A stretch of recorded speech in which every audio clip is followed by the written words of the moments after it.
Le Premier ministre français au Burkina, aussitôt après son arrivée ce matin, séance de travail avec l'ensemble de l'exécutif au menu, les questions de sécurité et de développement. Manuel Valls s'est également rendu sur le lieu des attaques sur l'avenue Kwame Nkrumah. Images, réactions et commentaires dans ce journal. Et puis le président du Faso réagit à la polémique autour des groupes d'autodéfense Kogolwego ainsi que sur le cas des ex-RSP réfugiés en Côte d'Ivoire. Force doit rester à la loi, affirme Roch-Marc Christian Kabouré.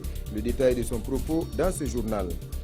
Plus de 7 millions de Nigériens appelés aux urnes demain pour choisir leur président et leurs députés. Mais à 24 heures du scrutin, on est loin de la sérénité. La question du vote par témoignage continue de diviser la classe politique et l'opinion. Explication dans ce journal avec nos envoyés spéciaux à Niamey. Et puis c'est l'un des corridors les plus stratégiques pour l'économie burkinabé. L'axe Koupéla 5 ans ses frontières du Togo est en cours de réhabilitation. Sur place, les engins tournent à plein régime. Le délai de février 2017 sera-t-il tenu? C'est la question. Voilà pour la une de ce journal. Mesdames et messieurs, bonsoir et bienvenue. C'est ce matin que Manuel Valls est arrivé à Ouagadougou en provenance du Mali. C'est une visite aux grands enjeux un mois après les attaques terroristes de Ouagadougou. Un tête-à-tête avec le président Roch-Marc Christian Kabouré, suivi d'une séance de travail avec l'ensemble du gouvernement. Les questions de développement et de sécurité ont dominé les échanges. Une séance sanctionnée par la signature d'une convention de près de 9 millions d'euros destinée au financement des secteurs sociaux tels que l'éducation. Souleymane Sanou, Ernest Kambiré. Palais de Kosiam ce matin, le cortège du Premier ministre français fait son entrée. Manuel Valls a rendez-vous avec le président du Faso, Roch-Marc Christian Kabouré. Un tête-à-tête entre les deux hommes, une séance de travail élargie aux deux délégations gouvernementales et le tour est joué pour parler coopération, développement et sécurité dans la sous-région. Le Burkina Faso, comme le Mali où nous étions encore hier, comme la France, sont victimes du terrorisme. Le terrorisme s'attaque lâchement aux démocraties. Et nous partageons les mêmes valeurs. Et c'est pour cela que nous devons renforcer notre coopération en matière de renseignement, de formation des forces de sécurité et des forces armées. Sécurité et coopération que nous devons renforcer dans le cadre du G5, dans le cadre de l'engagement de la MINUSMA, avec le soutien de l'Union européenne. C'est un préalable pour conforter la démocratie et pour permettre le développement humain, économique et social. Porteur d'un message fort sur la sécurité dans la sous-région, le Premier ministre français Manuel Valls a laissé entendre que la France, son pays et les États du G5 Sahel doivent aujourd'hui plus que jamais s'unir pour lutter contre le terrorisme au niveau international. Les groupes terroristes veulent s'attaquer au Burkina Faso précisément parce que c'est une réussite en matière de transition.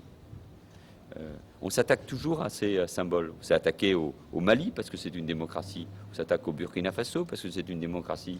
On s'attaque à la Tunisie parce que c'est une démocratie. Il faut bien sûr comprendre les causes. Et la réponse à la lutte contre la pauvreté est une des réponses. Mais ça ne peut pas être la seule.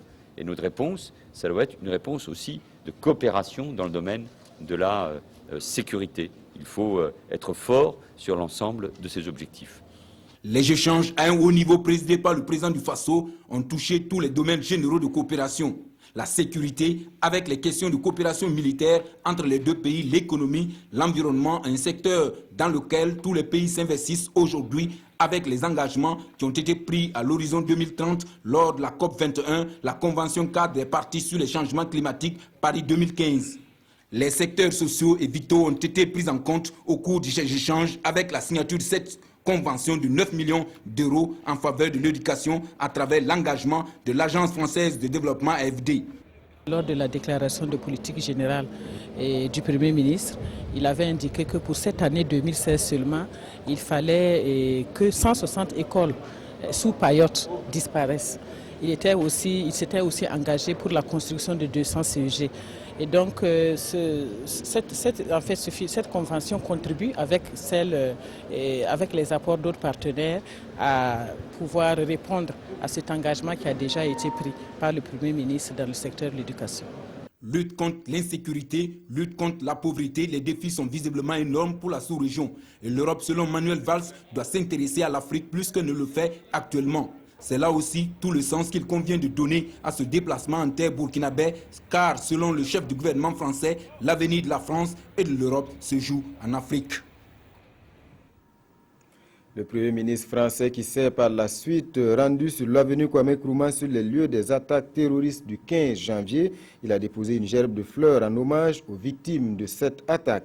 Manuel Valls a manifesté le soutien et la solidarité de la France envers les familles des victimes. Il a également réaffirmé l'engagement de son pays à accompagner le Burkina dans le combat contre le terrorisme. Ini Janine Kambiré.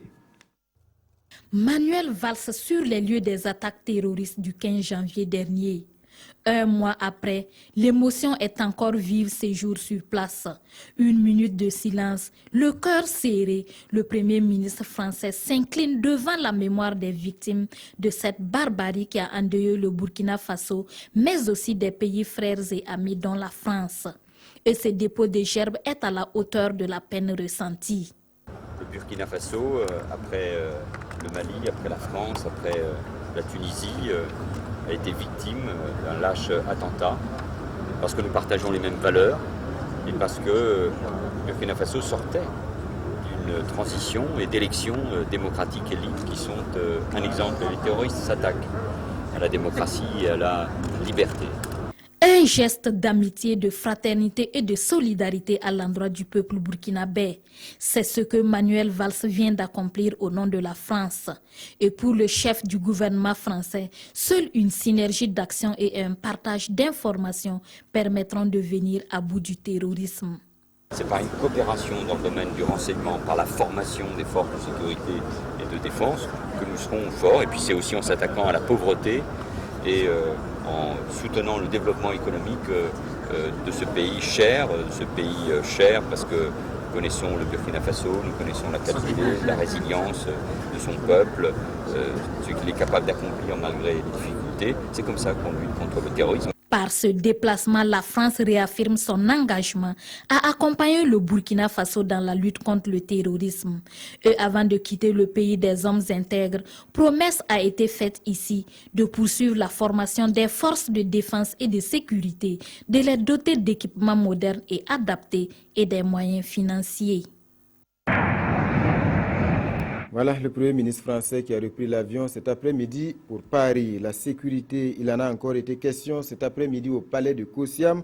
Roch-Marc Christian Kabouré s'est entretenu avec le chef de la MINUSMA, la mission multidimensionnelle intégrée des Nations Unies pour la stabilisation du Mali, à laquelle prend part un important contingent burkinabé. Il a été question notamment de la mise en œuvre des accords d'Alger censés ramener la paix au nord Mali. Urbain Benito Sommet, Ismaël Diloma Sirima. Le nouveau chef de la MINUSMA vient remercier le Burkina Faso pour son soutien accordé à la mission des Nations Unies pour la stabilisation du Mali. Avec le président du Faso, les échanges se sont axés sur des conseils et des stratégies pour bien mettre en œuvre les accords d'Alger. La solution au Mali passe par la mise en œuvre intégrale de cet accord et donc qui va évidemment faire en sorte qu'il y aura le redéploiement de l'autorité malienne dans toutes les régions du Nord. Il y aura un plan de développement du Nord. C'est autant d'actions qui sont prévues dans l'accord. Mahamat Saleh Anadif s'est ensuite rendu à l'Assemblée nationale pour faire part de la bonne conduite des soldats burkinabés déployés au Mali. Et nous sommes venus avoir vraiment un échange avec la représentation nationale burkinabé pour leur parler de l'état de morale de nos frères d'armes qui sont avec nous là-bas, qui ont un comportement exemplaire. Installé dans ses fonctions de chef de la MINUSMA le 15 janvier 2016, Mahamat Saleh Anadif veut travailler pour restaurer l'autorité de l'État malien sur toute l'étendue du territoire. Le président du Faso se prononce sur la polémique autour des groupes d'autodéfense Korluego et sur le cas des ex-RSP réfugiés en Côte d'Ivoire. C'était au cours d'un entretien accordé à la presse ce matin. Deux questions extrêmement sensibles et pour Roch-Marc Christian Kabouré, force doit rester à la loi. Alidou Badini et Fousseni Kindo. Le débat est national. Il divise la société burkinabé. Faut-il dissoudre les groupes privés de sécurité, appelés Kolrouéo, ou les garder et procéder à leur encadrement? Entre les deux opinions, le président du Faso estime que nul n'est au-dessus de la loi et qu'aucun dérapage ne sera toléré dans un contexte d'état de droit. Personne n'est au-dessus de la loi, ça veut dire que si des groupes attrapent des voleurs ou des délinquants, qu'ils remettent à la gendarmerie et à la police pour que la procédure normale de justice s'enclenche, je n'ai aucun problème avec ça. Mais s'il doit y avoir des dérapages qui portent atteinte aux droits de l'homme, qui portent atteinte à la vie des hommes, ces personnes doivent répondre instamment devant la justice. Roch-Marc Christian Kaboré est réaliste cependant. Pour lui, il est difficile de dissoudre quelque chose qui n'existe pas légalement. C'est pourquoi il pense qu'il faut créer des passerelles de dialogue pour trouver des solutions idoines. Solutions idoines également à trouver sur des questions sécuritaires si l'on sait que des éléments de l'ex-RSP, le régiment de sécurité présidentielle, sont réfugiés en Côte d'Ivoire voisine et demeurent une menace sécuritaire pour le Burkina Faso. Nous avons lancé des mandats d'arrêt contre eux. Et comme je l'ai dit, ces mandats d'arrêt que nous avons lancés contre eux, à partir donc en demandant aux autorités ivoiriennes de s'en occuper, commencent à porter leurs fruits. Et nous nous en réjouissons et nous encourageons toujours les autorités ivoiriennes à poursuivre ce travail-là, parce que tout ce que nous avons attrapé au Burkina Faso, comme vous le constatez, parfois les gens ont peur en disant « Ah, et la peine de mort, le Burkina Faso dit exécuter ». Nous n'avons exécuté personne. Tout le monde passera au tribunal, sera jugé et coupera de la peine qu'il mérite. Justice sera dite et la loi sera respectée, rassure le président du Faso qui reste confiant quant au retour de ses ex-RSP.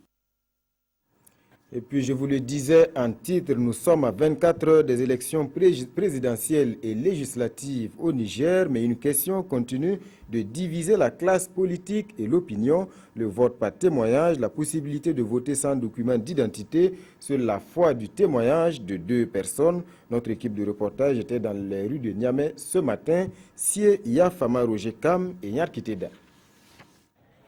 Vote par témoignage, un concept propre au Niger. C'est un procédé qui a toujours existé pendant les élections pour permettre au maximum de voter. Pour ces élections, la question divise.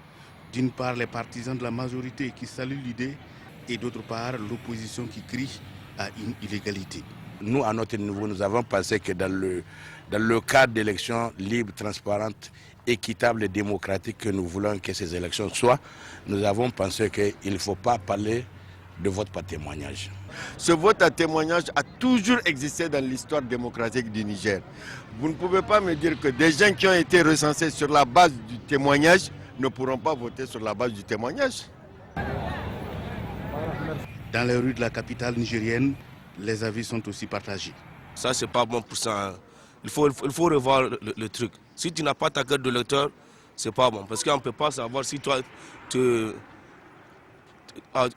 peux témoigner, tu peux voter ou bien tu ne peux pas voter. Quoi. Nous, on n'est pas d'accord avec ça. Comme il y a témoignage aussi, ça peut se faire. Parce que c'est vrai, ce n'est pas tous les Nigériens qui ont leur carte aussi.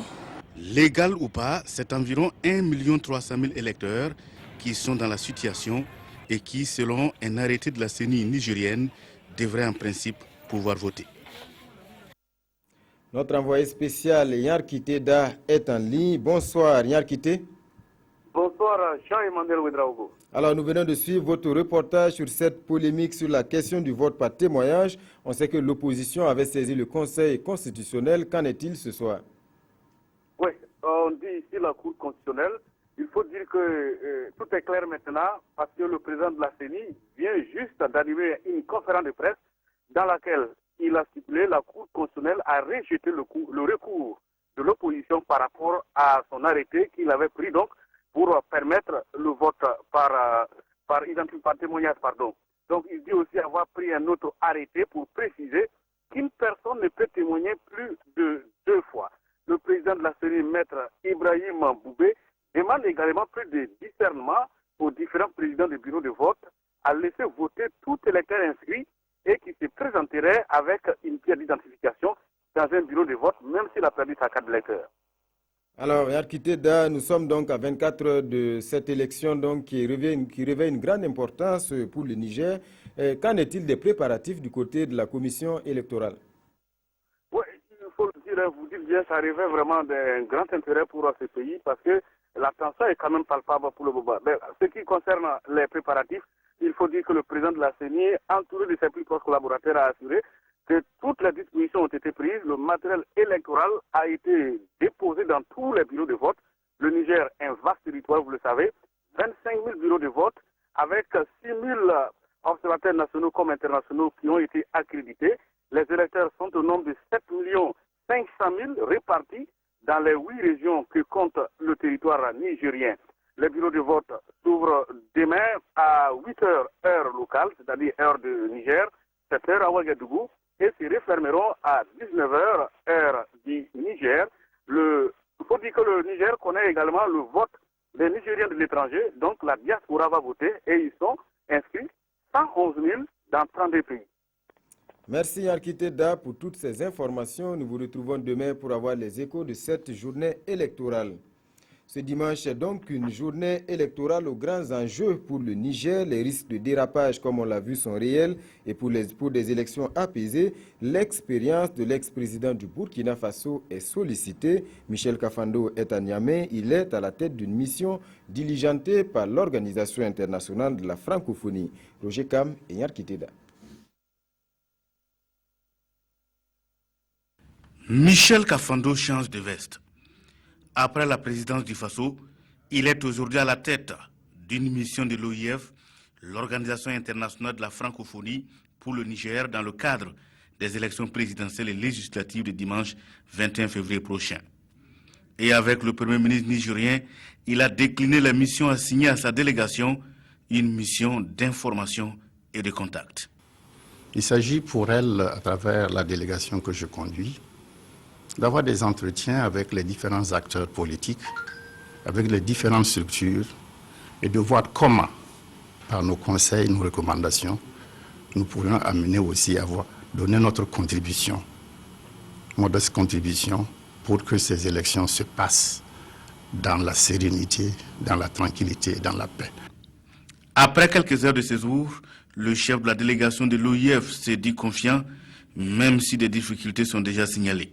Bon, il y a effectivement des problèmes, mais ça, quelles élections n'ont pas de problème? Toutes les élections, surtout en Afrique, ont des problèmes. Des élections apaisées, c'est le souhait de l'OIF, selon sa délégation présente à Niamey. Car selon elle, les élections au Niger sont d'une importance capitale pour l'Afrique et devraient servir encore d'école à la face du monde.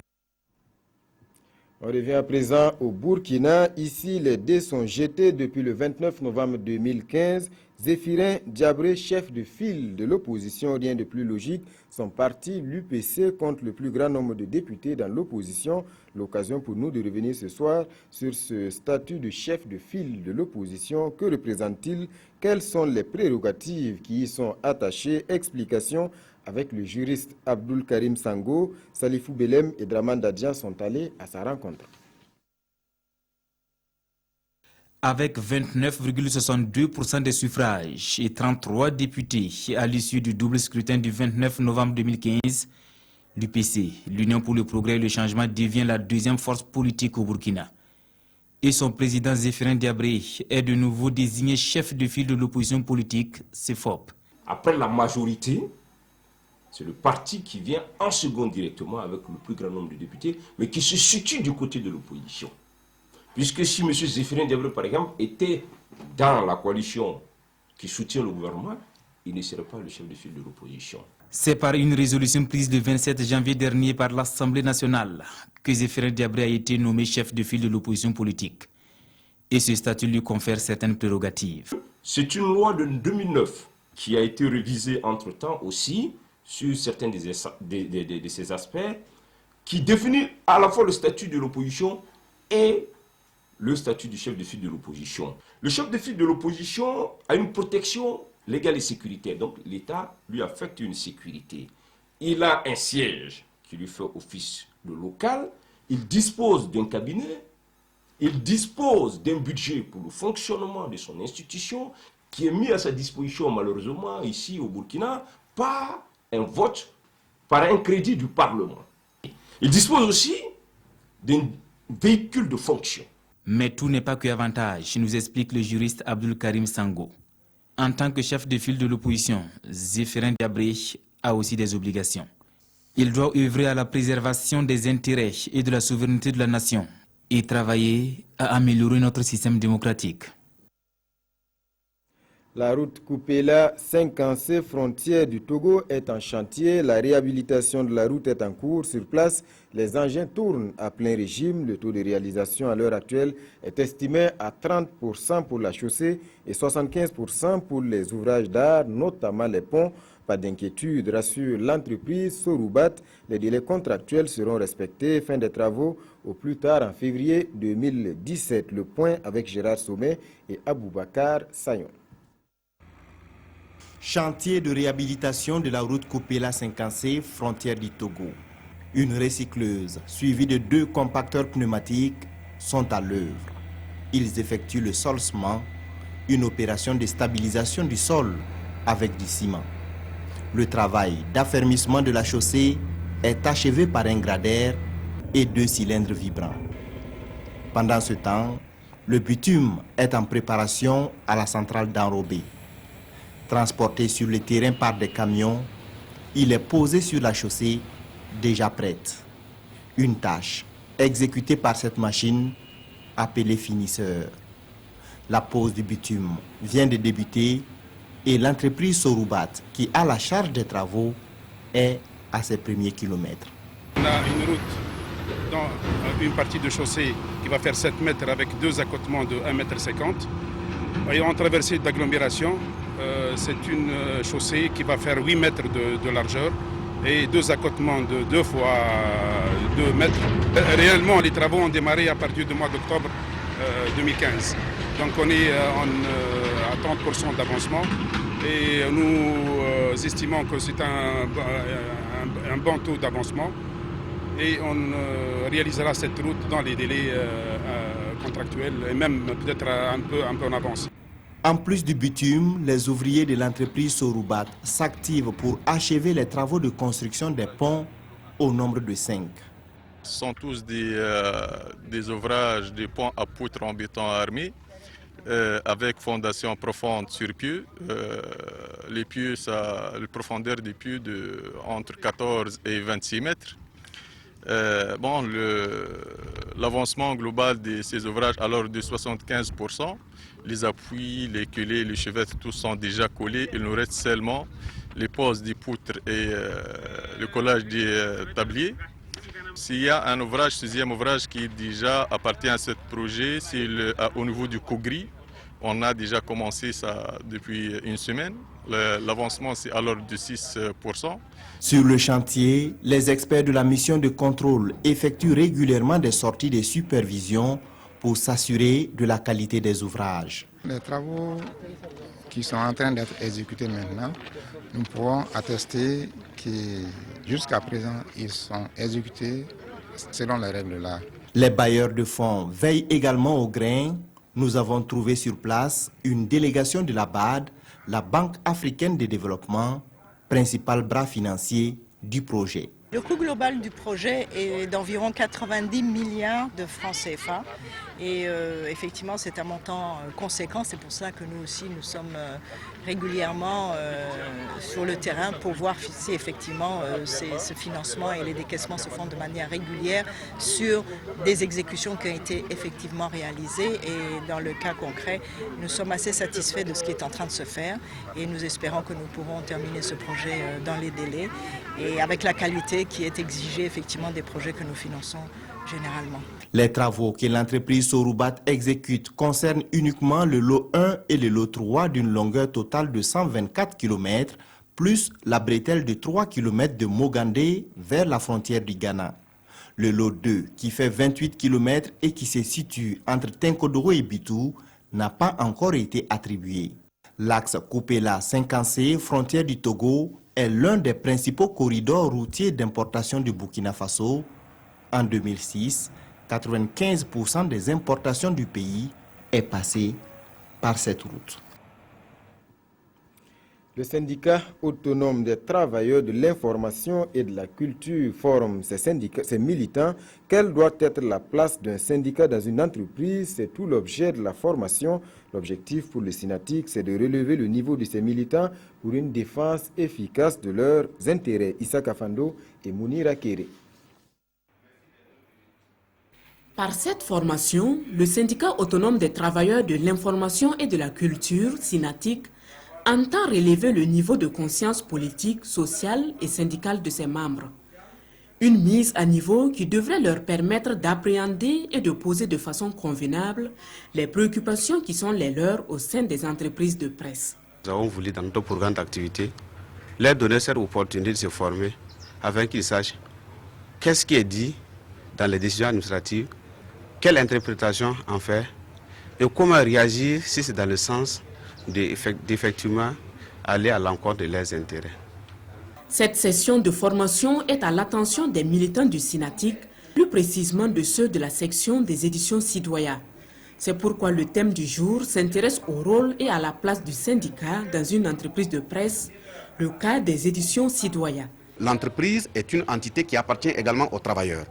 Donc l'organisation syndicale doit veiller à faire en sorte à ce que les relations entre travailleurs et dirigeants soient des relations cordiaux et non des relations d'esclavage, non des relations d'expropriation et d'exploitation. L'organisation syndicale doit se donner les moyens à ce que l'environnement sociétal soit un environnement sécurisé. Au sortir de cette formation, il est attendu de ces militants plus d'abnégation au travail et plus de conscience syndicale dans la défense des intérêts des travailleurs au sein des entreprises de presse. Santé à présent et on reparle du cancer. C'est la 3e cause de mortalité au Burkina Faso. Et si rien n'est fait, le risque c'est d'avoir 10 000 nouveaux cas chaque année. La question concerne en premier lieu les femmes. Cancer du sein, cancer du col de l'utérus. Chaque femme est appelée à la vigilance. C'est le message de l'association Nabas Nogo. Ibrahim Sombier et Yolande Lompo. Cancer, un mot de 2 syllabes qui fait frémir plus d'un. Première cause de mortalité dans le monde, entre 2005 et 2015, il aura fait plus de 84 millions de morts. Détecté à temps, le malade a cependant des chances de guérir. Et aujourd'hui, grâce à la campagne de dépistage collectif organisée par l'association Nabas Nogo pour le développement et l'épanouissement de la femme, plus d'une centaine d'entre elles vont se prêter à l'exercice. Ça fait la 2e fois de venir me faire dépister.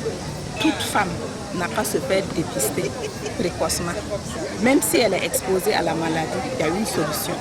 La chimiothérapie et la chirurgie peuvent être pratiquées sur place au Burkina Faso et...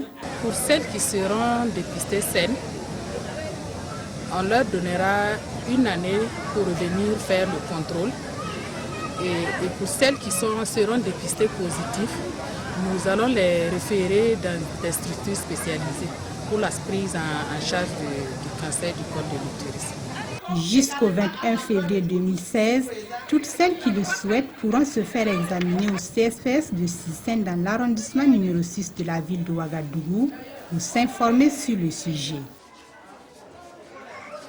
Et puis c'est parti pour la campagne 2016 d'Anakard. Le lancement a eu lieu hier à Bobo-Dioulasso, l'occasion de donner un coup de pouce aux acteurs de la filière ainsi qu'à ceux de la filière mangue.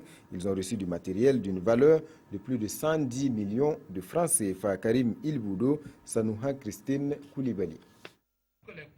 Après une campagne marquée par un problème d'approvisionnement des unités de transformation d'Anakard, avec comme corollaire la fermeture de certaines unités, le chômage du personnel et la perte de devises faute d'organisation du marché, la campagne 2016 s'annonce plutôt bien. Nous sommes en train vraiment de nous organiser comme il le faut et nous souhaitons aujourd'hui avoir l'accompagnement de l'administration pour mieux organiser le marché domestique. En attendant, la qualité de la noix de cajou devrait s'améliorer grâce à ce matériel dont une partie est destinée aux acteurs de la filière mangue. Nous sommes dans le domaine agroalimentaire et dans le domaine agroalimentaire, on demande que tout le matériel soit en inox, alors que ce matériel-là coûte très cher. Vraiment, c'est la bienvenue pour que nous ayons ces tables en inox pour la qualité de nos produits. Donc on peut continuer à exporter nos produits sans qu'ils ne soient transformés. Parce que de ce point de vue-là, nous perdons beaucoup en termes donc de valeur ajoutée et de création de richesses. D'une valeur de 112 millions de francs CFA, le don composé de matériel divers est l'œuvre du cadre intégré renforcé à travers le projet d'appui à la commercialisation de mangue séchée et de noix de cajou transformées. La sécurité alimentaire, c'est également le combat de l'ONG APIL. Sa stratégie, l'augmentation des rendements et la promotion de l'élevage. Un programme est en cours d'exécution dans les régions du plateau central et du centre-nord. Le partenaire canadien était sur le terrain cette semaine pour s'enquérir des résultats atteints. Amadou Ilboudo et Foussé Nikindo. Des réalisations terrain qui émerveillent. En moins d'un an de mise en œuvre, le programme Innovation et Mobilisation pour la sécurité alimentaire, en abrégé IMSA, est sur la bonne voie. Celle d'augmenter la sécurité alimentaire et la croissance économique des populations de 5 départements du centre-nord et du nord du Burkina. Initié par l'ONG APIL, Action pour la promotion des initiatives locales, et soutenu par l'œuvre léger du Canada, le programme vise à améliorer les conditions de vie de plus de 1000 producteurs sur 5 ans.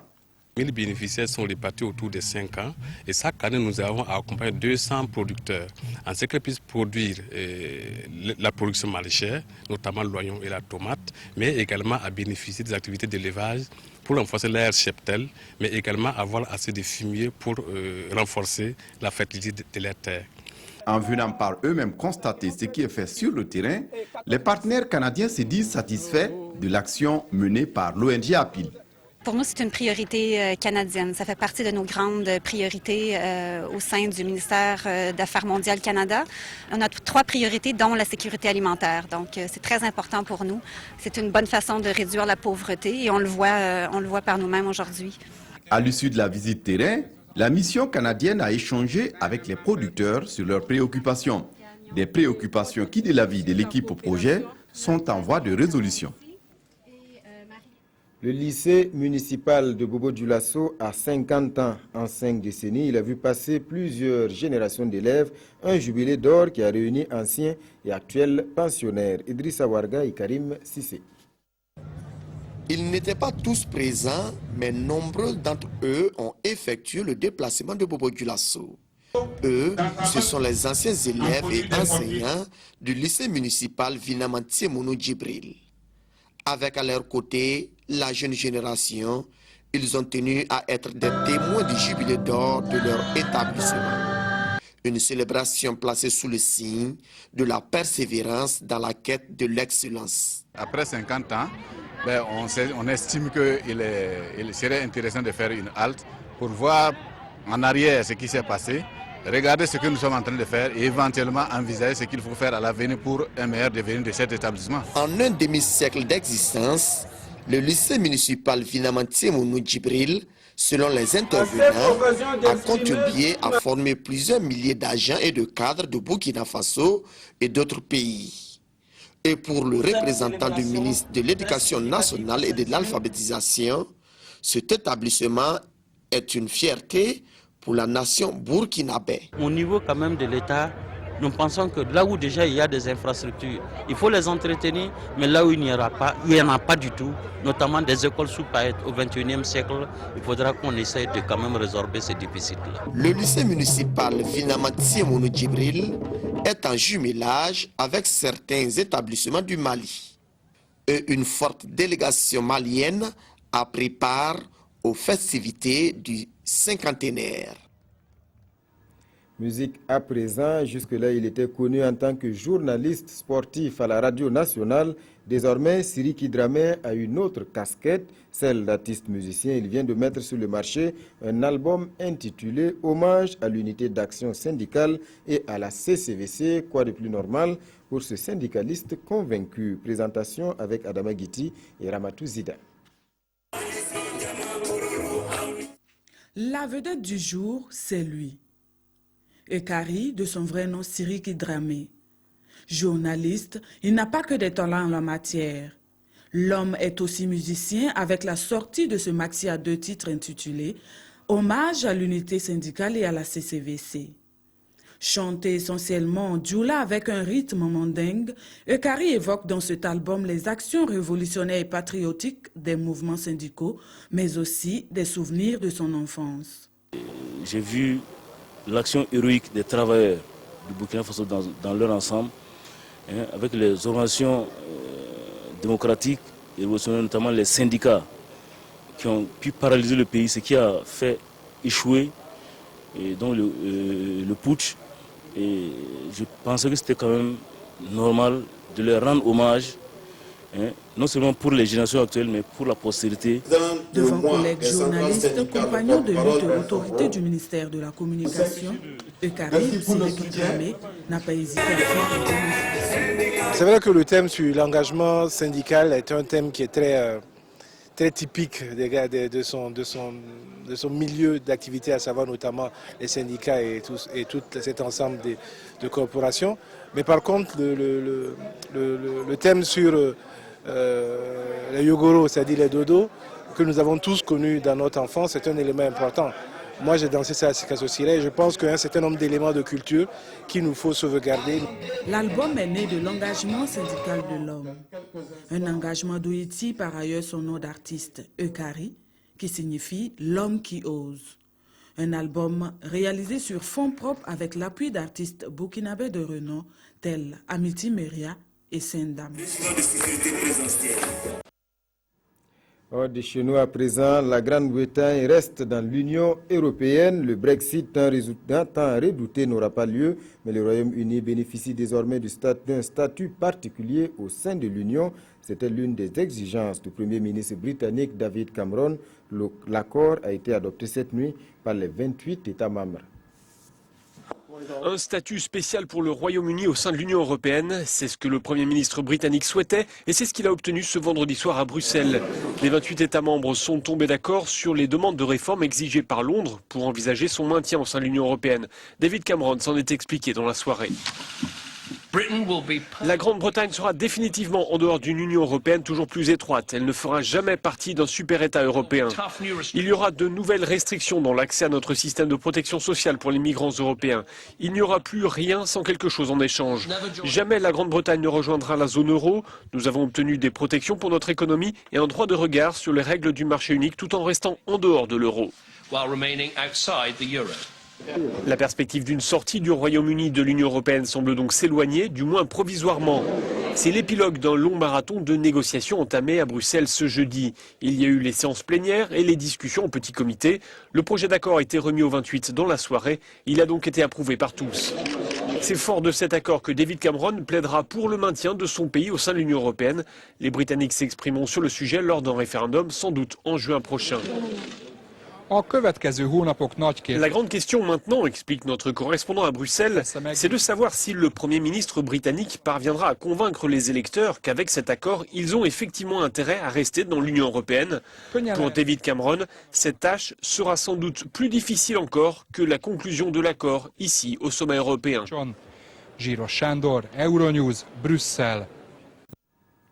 La polémique autour des Korleogo encore et toujours, elle est à la une des hebdos cette semaine. Lecture croisée avec Abdul Rasmane Zongo.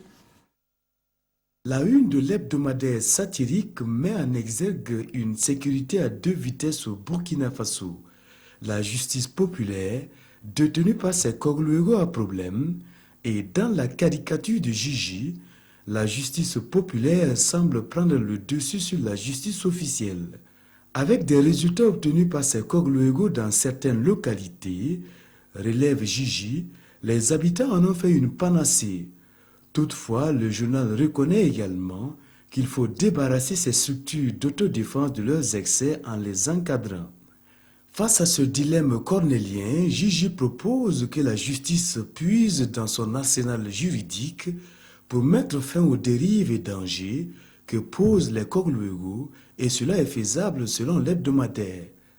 Il suffit de libérer le génie créateur pour s'adapter à une pratique certes critiquable, conclut le journal, mais dont les résultats ont convaincu plus d'un Burkinabé, à l'image de cette femme qui affirme dans les colonnes de l'Observateur du dimanche « Je suis Kogluego ».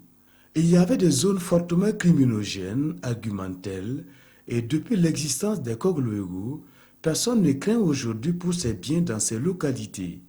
La citoyenne est surtout confortée par ce résultat des Kogluego qui ont arrêté plus de 200 braqueurs, coupeurs de route et autres bandits pendant que la police tourne les pouces. Par ailleurs, elle ne manque pas d'attirer l'attention de l'État sur les dérives et excès de zèle de certains individus émanant des Kogluego. Voilà, mesdames et messieurs, c'est la fin de ce journal. Merci pour votre attention. Passez un bon week-end en compagnie des programmes de la télévision.